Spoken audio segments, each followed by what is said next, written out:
Today I'm going to tell you the story of how a wealthy Arab man ended up humiliating Pablo Escobar without even realizing who he really was. Khalil al-Rashid mistook the most feared drug lord in Colombia for a simple hotel employee and treated him with open disdain. However, Escobar's response was so powerful that it would forever mark the life of that arrogant millionaire. If this story sounds intriguing to you, support us with 650 likes so we can keep bringing you more shocking tales like this one. The heavy air of Medellin was thick with the typical humidity of September 1989. The golden light of sunset streamed to the windows of the luxurious Intercontinental Hotel, illuminating the lobby lined with Italian marble. There, among conversations in multiple languages and the soft clinking of crystal glasses, a scene was unfolding that would change the fate of several men. Pablo Emilio Escobar Gaviria, wearing a sober gray suit of impeccable European cut, walked toward the elevator with measured steps. His Italian leather shoes echoed on the polished floor as his dark eyes scanned every detail around him. At 40 years old, the most powerful man in the country knew his survival depended on staying alert, even in places that seemed safe. That evening, he had decided to tone down his usual flamboyance. No thick gold chain around his neck, no diamond-studded rings on his hands. His appearance was intentionally discreet, almost unnoticeable. Only those who truly knew his face could recognize a man who controlled 80% of the cocaine entering the United States, generating more than $420 million per week for his organization. All clear on the 12th floor, murmured Alberto Jesus Agudelo, better known as El Limon, his most loyal bodyguard, walking 3 steps behind him with one hand close to the pistol hidden under his jacket. Escobar nodded silently. The meeting that night was crucial. He sought to expand his money laundering routes to Europe and the Middle East. His Arab contacts had proven essential in moving vast sums through banks in Switzerland and the Cayman Islands. That's why he had chosen this neutral hotel, frequented by diplomats and international businessmen, as the perfect setting for meetings that demanded absolute discretion. The lobby was buzzing with activity. Local executives closing deals over coffee and emeralds, European tourists planning mountain excursions, and foreign journalists sipping whiskey while waiting to interview government officials. That diversity provided the perfect cover for Escobar's secret negotiations. As he waited for the elevator, he noticed the arrival of a middle-aged man stepping out of a black Mercedes-Benz limousine. He wore a spotless white tunic and a golden silk turban. From his attire to his gestures, everything about him screamed wealth. He sported crocodile leather shoes gleaming under the lobby lights, a Patek Philippe watch on his wrist, and several diamond rings the size of peas.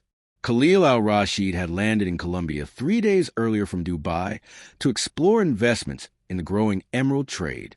His fortune, built on a dynasty of oil and spice merchants, exceeded $200 million. To him, Colombia was fertile ground to further multiply his immense wealth. But along with his riches, he carried deep-rooted arrogance. Educated in Swiss boarding schools and British universities, he had developed an elitist worldview that made him look down on those he considered socially or economically inferior. In his mind, Latin Americans were nothing more than suppliers of raw materials, lacking the sophistication needed for global business. "Check if the suite is ready," he ordered his personal assistant, a thin man carrying 2 leather suitcases. "And remember, I don't want to be bothered by unnecessary local staff. These people have no idea what real service means." Just then, the elevator doors opened with a soft chime. Escobar was about to step in when al-Rashid hurried forward, flanked by 3 assistants and 2 bodyguards. Without even glancing at the man in front of him, the Arab extended his hand toward Escobar with an imperious gesture. "You," he said in broken but arrogant Spanish, "press the button for the 12th floor and take care of my luggage. Don't ruin it with your dirty hands." The atmosphere in the elevator froze, as if a thick fog had filled the space. El Limon instantly tensed, slowly reaching for his gun while glaring at the Arab. A German couple and a Colombian executive, also in the elevator, immediately sensed a dangerous tension in the air. Escobar stood motionless for several seconds that felt eternal.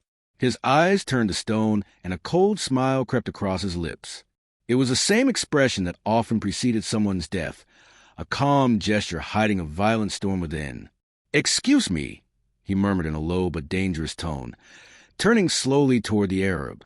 His Paisa accent grew sharper when angered, and every word carried an invisible threat. Al-Rashid, unaware of the danger before him, mistook the reaction for hesitation from a lowly employee. Swollen with arrogance, he adjusted his diamond rings and replied disdainfully, "Don't make me repeat myself.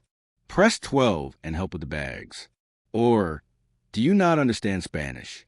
Typical of your kind. The words cracked through the air like a gunshot. The German tourists exchanged uneasy glances, and the Colombian executive backed up against the wall. The air grew so heavy it was hard to breathe. El Limon stepped forward, but Escobar stopped him with an almost imperceptible gesture. The boss had decided to let the moment unfold, to see just how far the millionaire's insolence would go before revealing who he was really dealing with, like a predator toying with its prey before the final strike. "This kind of people?" Escobar repeated in an icy whisper. "What exactly do you mean by this kind of people?" Al-Rashid straightened his back proudly. "Khalil Al-Rashid, from the Al-Rashid family of Dubai. Perhaps you've heard of us, though I doubt it. We move more money in a single day than this entire city sees in a year." A dry laugh escaped Escobar's lips, sending chills down everyone's spine. It was that same laugh people would later recall in hushed tones, the one that always came before tragedy. "Go on, Mr. Al-Rashid," he said, crossing his arms against the elevator wall. "I'm curious to hear your opinion about this kind of people." Believing he'd found a submissive listener, the Arab grew even bolder. "You see," he began, gesturing with his jewel-covered hands, "I've traveled the entire world. I've done business in London, Paris, New York, Tokyo. I've shared tables with princes and prime ministers. And everywhere, people understand what quality, excellence, and respect mean for those who can pay for the best. But here," the elevator ascended slowly. 4th floor, 5th, 6th. "Here, things are different," he continued with a tone of disdain. "People here don't understand that true money and real power come from those of us who have built empires for generations. You Latin Americans have always been mere suppliers. Coffee, bananas, cocaine." The comment hit like dynamite. El Limon clenched his jaw so tightly that the muscles in his neck stood out. Escobar, on the other hand, kept a calm expression, which somehow made him even more intimidating. "So, according to you," he said in a deep voice, "we're nothing more than cocaine sellers." "Exactly," replied Al-Rashid with a smug smile. "Small-time traffickers who don't understand international business. People who get their hands dirty with vulgar tasks, while the true businessmen, like me, handle the important matters." 7th floor. 8th. The tourists were pressed against the wall. An executive could barely breathe. "Dirty work?" asked Escobar, tilting his head slightly, like a predator analyzing the perfect moment to strike. "Of course," the Arab continued, growing bolder. "Drug trafficking is for ignorant people, those without vision, without education, a trade for killers and low-level criminals. The real men of class and intellect stay far away from that." 9th floor. 10th. The elevator kept climbing toward what would soon become a turning point in the Arab's life. "I see," Escobar said, nodding slowly. "So you believe that those who move drugs are low-level criminals?" "That's right," confirmed Al-Rashid, adjusting his rings again. "They're like low-tier workers in a machine that only becomes profitable when we, the true financial masterminds, control it." 11th floor. In seconds, the doors would open on the 12th, and Al-Rashid would go on with his life, unaware that he had just insulted the most feared man in Latin America. "Get out of my way, useless man," he suddenly shouted, losing patience when Escobar didn't help with his luggage. "I don't have time for incompetent servants. You probably make less in a year than I spend on a single dinner. Get out of my sight." The silence that followed was absolute. Not even the hum of the elevator motor could be heard. The air grew heavy with destructive tension. Escobar closed his eyes for a brief moment, took a deep breath, and when he opened them again, the decision was already made. There was no turning back. The doors opened on the 12th floor. Al-Rashid stepped out, expecting the man he had just treated like a servant to follow obediently behind him. But Escobar didn't move. He remained in the center of the elevator, hands clasped behind his back, watching with an icy smile as the Arab gathered his luggage with the help of his assistants. "Mr. Al-Rashid," he finally said, his voice as sharp as a blade. The Arab turned around, irritated. "What do you want now? A tip? I don't tip incompetent employees." "No," Escobar replied, this time with a genuine smile. "I just want to make sure you'll remember this moment, because I have a feeling it's going to be very important for you in the next few hours." The doors closed, leaving the Arab standing in the hallway, frowning, completely unaware that his own words had just sealed his fate. The real game was about to begin. The golden elevator doors closed with a soft metallic sound, leaving Khalil al-Rashid standing in the elegant corridor of the 12th floor of the Intercontinental Hotel. The air conditioning whispered gently through the ceiling vents, while the dim lights cast long shadows across the Persian carpet that stretched out into the distance. The Arab magnate adjusted his golden turban and inhaled with satisfaction, convinced he had just put another supposedly incompetent employee in his place. "Ahmed," he said to his chief assistant, a thin man of about 35 who had served the al-Rashid family for over a decade, "make sure the hotel manager is informed about the lack of professionalism of that elevator worker. I will not tolerate such mediocrity during my stay." Ahmed nodded nervously as he opened the door to the presidential suite with a golden magnetic key card. Yet the look of the man in the elevator still haunted him. Over the years, he had learned to read gestures and expressions, and what he had seen in that supposed employee's eyes was neither submission nor fear, but something far more disturbing, a cold calm that always precedes a storm. "Mr. Al-Rashid," Ahmed murmured as he turned on the suite's lights, "are you sure that man worked for the hotel? His clothes seemed far too expensive for a regular employee." Khalil dismissed the warning with an impatient flick of his jewel-covered hand. "Ahmed, after all this time you should already know. Many of these Latin Americans waste what little they have on expensive clothes to pretend they're something they're not. It's typical of cultures with no real financial education. That suit was surely a cheap imitation bought in some local market." The presidential suite was a sanctuary of refined luxury. Floor-to-ceiling windows offered a panoramic view of Medellin, with the city lights shimmering like stars at dusk. Italian mahogany furniture was elegantly arranged throughout the spacious rooms, while colonial artworks adorned the silk-covered walls. As Al-Rashid headed to the Crystal Bar to pour himself a glass of 30-year-old Scotch whiskey, 15 floors below, in a private suite on the 3rd level, Pablo Escobar was leading a meeting that would determine the arrogant Arab's fate. The room was bathed in carefully calculated shadows, illuminated only by 2 table lamps that cast golden circles over a walnut table strewn with maps, photographs, and financial documents.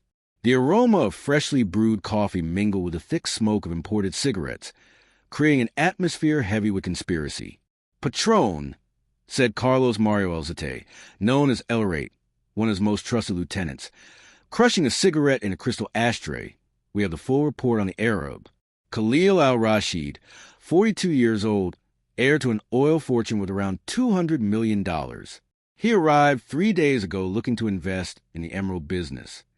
Escobar stood by the window, gazing out at the distant lights of Medellin twinkling like fireflies. His hands were clasped behind his back, and his breathing was slow and controlled. It had been 30 minutes since the elevator incident, enough time for him to consider every possible response. "Emeralds," he murmured without turning, his voice barely audible above the hum of the night traffic filtering through the glass. "Interesting. What else do we know about his contacts?" El Limon, who had remained silent until then, placed a manila folder full of documents and photographs on the table. His face still carried the tension from the elevator encounter, and in his eyes burned a rage his boss knew all too well. "Patron," he said, spreading the papers across the table, "Mr. Al-Rashid isn't who he appears to be. Our contact in Panama confirmed he's been laundering money for small Caribbean cartels over the past 2 years. His Swiss banks have already moved more than $50 million in suspicious transactions. Dear Mr. Al-Rashid, it is my pleasure to invite you to a private meeting this evening in Suite 315. I am confident we can discuss mutually beneficial business opportunities. The meeting will be at 10:30 p.m. Sincerely, a colleague in the trade of specialized products." The Arab frowned. The vagueness of the message left him puzzled, though it also sparked a certain curiosity. In his experience, he had learned to be cautious about unexpected meetings, especially in countries he considered unstable. "What do you think, Ahmed?" he asked, showing him the card. "Could it be one of our contacts in the emerald business?" The assistant examined the paper carefully. "It could be, sir, though it would be wise to confirm first.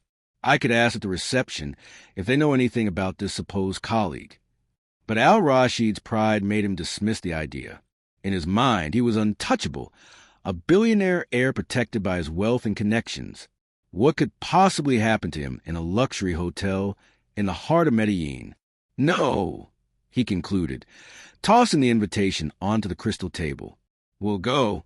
It's surely some businessman who heard of our presence and wants to make an offer.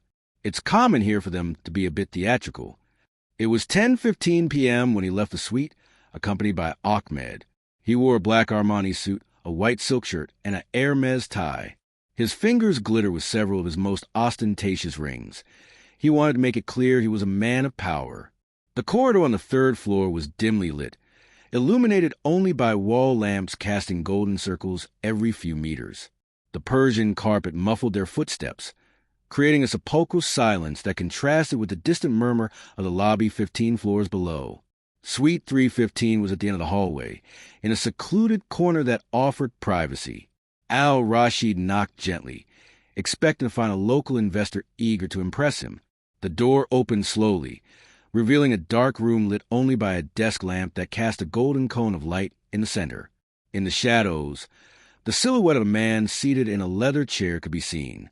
"Mr. Al-Rashid," said a deep, controlled voice from the darkness. "It's an honor to have you here. Please take a seat." The Arab entered confidently, followed by Ahmed, who immediately felt a chill. The air was thick with tension, and there was something in the host's tone that filled him with unease. "My apologies for the dim light," the voice continued from the desk. "I prefer discretion for this kind of conversation. I trust you understand." Al-Rashid sat down in the chair across from the desk, adjusting his tie with an automatic gesture of superiority. "Of course," he replied. "I value confidentiality in business." "And you?" A dense silence filled the room for a few endless seconds. Then, slowly, the man hidden in the shadows leaned forward, allowing the light from the lamp to partially reveal his face. Al-Rashid felt the blood drain from his body as he recognized the features of the same man from the elevator, the hotel employee he had humiliated only hours before. But now, under the golden glow of the lamp, there was not a trace of submission in his eyes. What gleamed there was a calculated coldness, the gaze of someone studying his prey with the detached curiosity of a scientist observing a rare insect. "Allow me to introduce myself properly," the man said, his voice slicing through the air like the edge of a blade. "My name is Pablo Emilio Escobar Gaviria. Perhaps you've heard of me, though I doubt it, given your limited understanding of who truly holds power in Colombia." All color drained from Al-Rashid's face. His hands began to tremble, and Ahmed, driven by instinct, stepped back toward the door, only to find it locked and guarded by two armed men.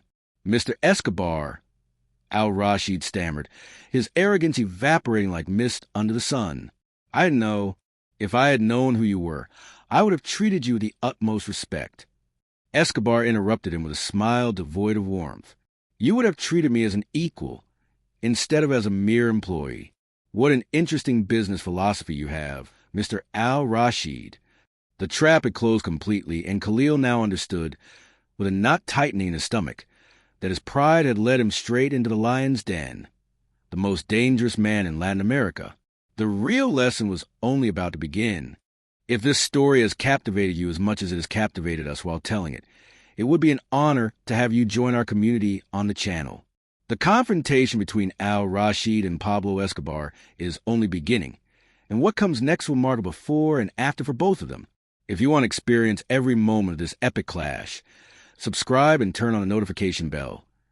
Your support inspires us to keep sharing stories as intense as this one.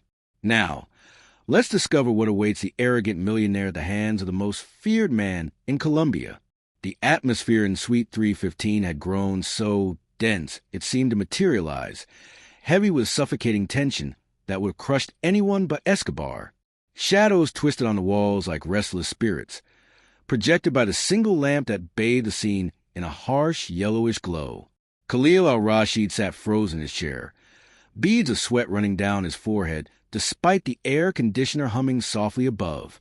"Mr. al-Rashid," Escobar began, his deep voice sounding as though it came from an abyss, leaning back in his leather armchair with the majesty of an emperor upon his throne. "We find ourselves in a rather particular situation. Just a few hours ago, you shared with me in great detail what you think of Colombians of the cocaine trade, and of what you call low-level criminals." Ahmed, the loyal assistant, had backed up against the wall, his nervous eyes darting between the two armed men blocking the exit and Escobar's imposing figure. His survival instinct screamed that they were trapped in a deadly game. I didn't know," stammered al-Rashid, his trembling voice a far cry from the arrogance he had displayed earlier. The words felt like stones refusing to leave his throat. "Didn't know what?"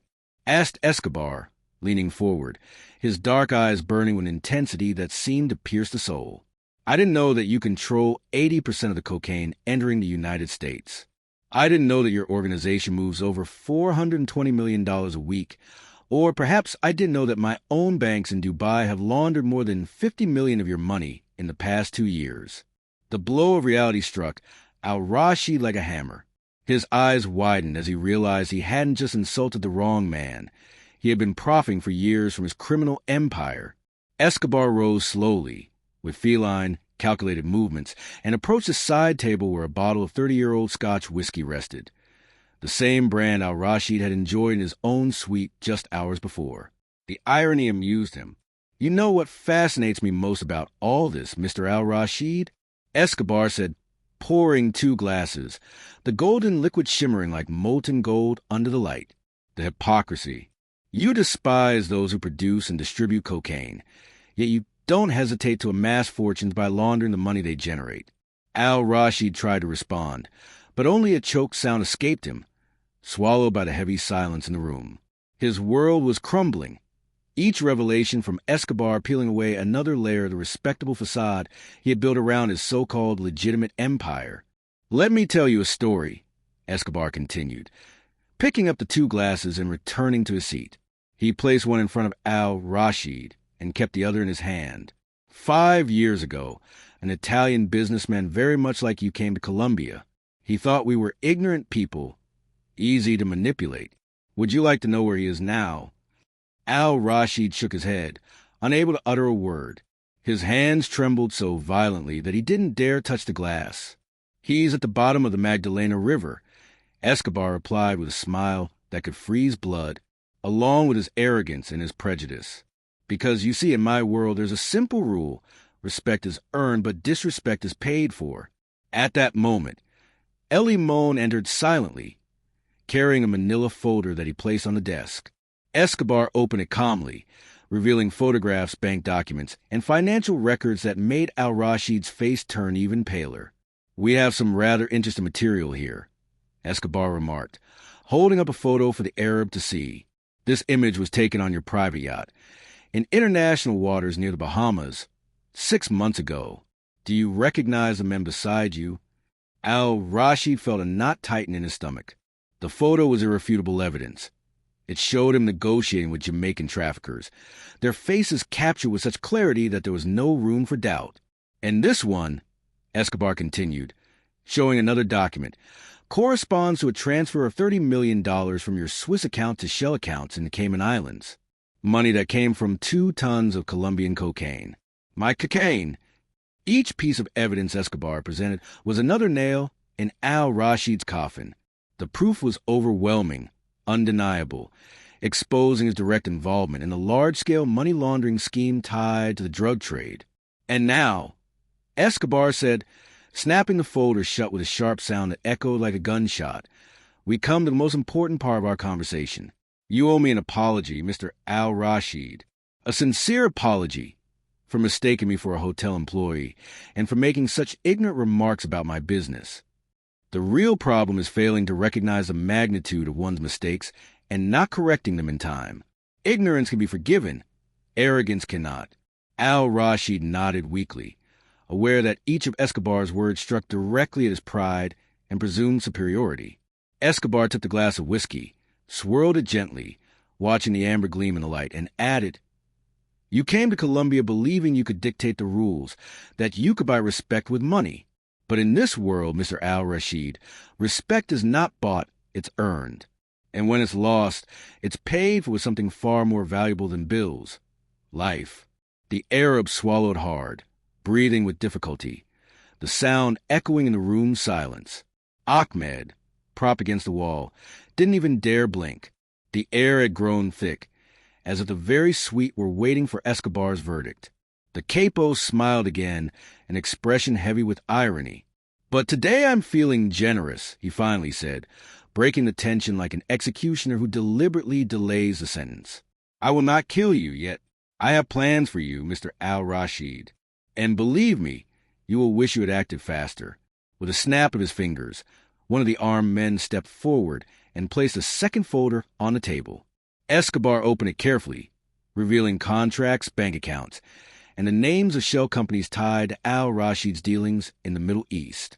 Each document was another chain binding him to the world of the drug trade. "Now you work for me," Escobar pronounced with chilling calm. "All your banks, all your connections, all your fortune, from this moment on, they are part of my network. You will have no choice. Because if you try to run, if you even think of betraying me, remember I have no borders. My men can reach you in Dubai and Paris, or in Mecca itself. And believe me, they will." The Arab closed his eyes, defeated, feeling the weight of a sentence he knew was inevitable. Everything he had built over decades had been transformed into invisible chains that now bound him to a man who knew no mercy. Escobar rose slowly, with the confidence of someone who knew he commanded the room, and took one last sip of his whiskey before setting the glass down on the table. "Today's lesson ends here," he declared, locking eyes with Al-Rashid. "But don't forget what I've taught you. In this world, respect is law. And the next time you forget it, Mr. Al-Rashid, there will be no more warnings." Silence once again filled the suite, heavier than ever. Al-Rashid understood, in the depths of his being, that his fate had changed forever. He was no longer a free magnate. He was now a prisoner of luxury, trapped in the web of the most feared man in Colombia. And so, with a cold smile and a subtle gesture of his hand, Escobar ordered his men to take the folder away and open the door. The Arab millionaire staggered out, his soul shattered and his mind certain that he had just sealed a pact with the devil himself.